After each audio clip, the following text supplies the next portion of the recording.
बारू तू रिसियाइल, हमसे रहेलू तू खिसियाइल। एहो सुना, कहले बारू तू रिसियाइल, हमसे रहेलू तू खिसियाइल। लगे घरे में झगड़ा लगैबू का, लगैबू का, लगैबू का। अरे बोलो बताबो ए रानी पीबू शरबत की पानी, लगे हमरा के पागल बनैबू का। बताबो ए रानी पीबू शरबत की पानी, लगे हमरा के पागल बनैबू का।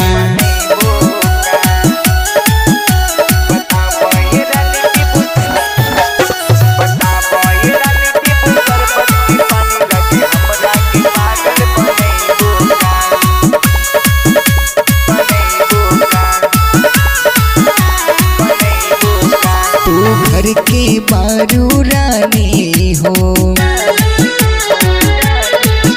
औरत बारू मनमानी हो।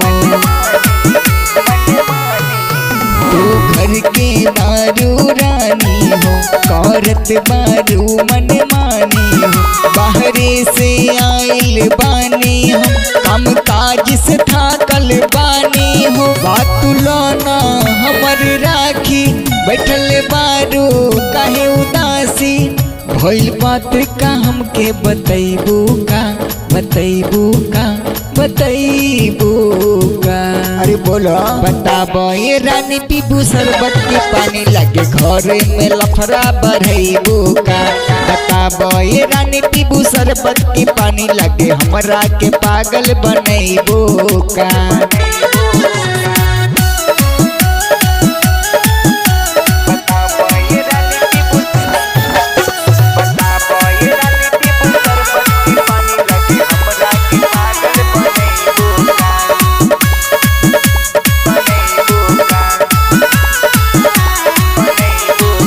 बतिया तू माना धनी हो, नहीं होई प्यार में कमी हो।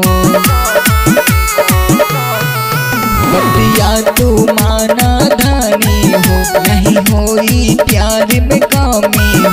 बात माना अपन मजनुआ के, कहे भूलेलू साथ बचनिया के। कहले बारू तू रिसियाइल, हम पे रहेलू तू खिसियाइल। भइल बात का हमके बतैबू का, बतैबू का, बतैबू का। बताबो ए रानी पीबू शरबत की पानी, लगे हमरा के पागल बनैबू का।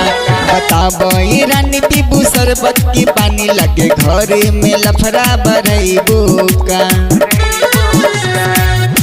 झकास रिकॉर्डिंग स्टूडियो समस्तीपुर।